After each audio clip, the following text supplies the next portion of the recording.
मुजफ्फरनगर की हवा और पश्चिम की से जो हवा चल रही है, इस बार भारतीय जनता पार्टी का सफाया होने जा रहा है।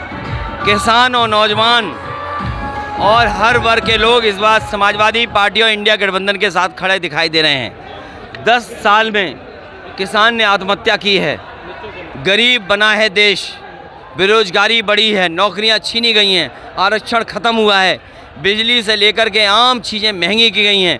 और ये महंगाई किसी कारण नहीं है, बल्कि भारतीय जनता पार्टी के भ्रष्टाचार के कारण है। भारतीय जनता पार्टी की केवल इनकी सरकार की पहचान है लूट और झूठ, इसके अलावा इनकी कोई दूसरी पहचान नहीं है। भारतीय जनता पार्टी ने अपना मैनिफेस्टो रिलीज किया है, गरीब कल्याण की बात की गई है, मोदी के गारंटी की बात को दोहराया गया है। तो 10 साल में किसान ने 1 लाख किसान ने क्यों आत्महत्या की है? 10 साल में सरकार MSP क्यों नहीं दे पाई? 10 साल में नौजवान इतने बड़े पैमाने पर बेरोजगार क्यों हो गया? 10 साल में भारत पे सबसे ज़्यादा कर्जा क्यों हो गया? 10 साल में आपने उद्योगपतियों का 15 लाख करोड़ माफ़ किया, लेकिन किसानों का कर्ज माफ़ नहीं किया। 10 साल में आपने आरक्षण ख़त्म कर दिया। और जो लोग ये कह रहे हैं 10 साल में अच्छा काम किया, वो अपने सांसदों को पोस्टर पे क्यों नहीं रख रहे हैं? जितने भी होर्डिंग पोस्टर हैं, इनके सांसद प्रत्याशी सब गायब हैं। जनता ने मन बना लिया है, जो दिखाई दे रहे हैं वो भी गायब होंगे। कल मायावती राज्य के विभाजन की बात कही है कि पश्चिम उत्तर प्रदेश को अलग राज्य बनाएंगे। वो वोट के लिए किसी से भी मिल जाएंगी, कुछ भी कह सकती हैं। अतीक आज आपने नया नारा दिया है कि रोजगार नहीं मिलेगा तो शादी भी नहीं होगी। ना, ये पुराना नारा है और ये बीजेपी को बताना चाहिए कि पिछले 10 साल में क्या कारण है। सबसे ज़्यादा बेरोजगारी है, सबसे ज़्यादा नौकरी है। आप नौकरी आउटसोर्स पे कर रहे हैं, नौकरी कर नहीं रहे। 10 परीक्षाएं, कोई पेपर लीक हुए, जहाँ पेपर लीक हुआ वहाँ बीजेपी की सरकार है, और जिन्होंने पेपर लीक किया वो बीजेपी के लोग हैं। जो सरकार परीक्षा करा रही थी वो बीजेपी की सरकार थी। आप बताइए इनके पास जवाब क्या है? 60 लाख बच्चों का भविष्य इन्होंने छीना है, और 60 लाख गुणा 3, 1 करोड़ 80 लाख। 1 करोड़ 80 लाख को भाग देने 80 लोकसभा से, तो एक लोकसभा में 2,25,000 वोट कम हुआ है। इसकी भरपाई इनके पास क्या है? का नारा दिया है बीजेपी ने, क्या कहेंगे? एक लड़ाई में बाकी सब हार रहे हैं बीजेपी के लोग। आज राहुल गांधी और देखा आपने मेरे साथी, जरा पोस्टर देखो, इनके होर्डिंग देखो, इनके प्रत्याशी उस पर गायब हैं कि नहीं हैं?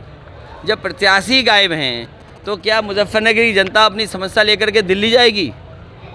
अखिलेश जी आज 400 हार का नारा भी दिया है आपने कि 400 हार का। इसलिए क्योंकि आप 10 साल के उनके कारण बताएं ना। MSP क्यों नहीं लागू किया? 1000 किसान शहीद हो गए। 3 काले कानून लाना चाहते थे। आप कह रहे किसानों का भंडारण कर रहे हैं हम।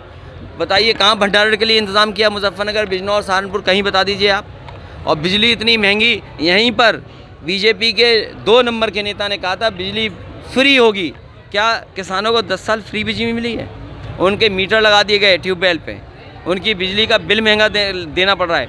और ना दिल्ली ने ना यूपी की सरकार ने एक भी बिजली कारखाना बनाया। जो आज मुजफ्फरनगर में फीडर सेपरेशन है और जो 24 घंटे बिजली मिल रही है, वो समाजवादियों की देन है, जिसकी वजह से यहाँ पर 24 घंटे बिजली मिल रही है। ये सरकार किसानों के खिलाफ है। सर, आज राहुल गांधी तमिलनाडु में चुनाव प्रचार करने गए थे, वहाँ उनके हेलीकॉप्टर की चेकिंग की गई है। हाँ, बीजेपी अपने लोगों की चेकिंग नहीं करेगी। अभी कलकत्ता में सुनने में आया अभिषेक बनर्जी का हेलीकॉप्टर चेक किया। अभी कांग्रेस के नेता और इंडिया गठबंधन के सहयोगी दल के नेता का आपने चेक किया।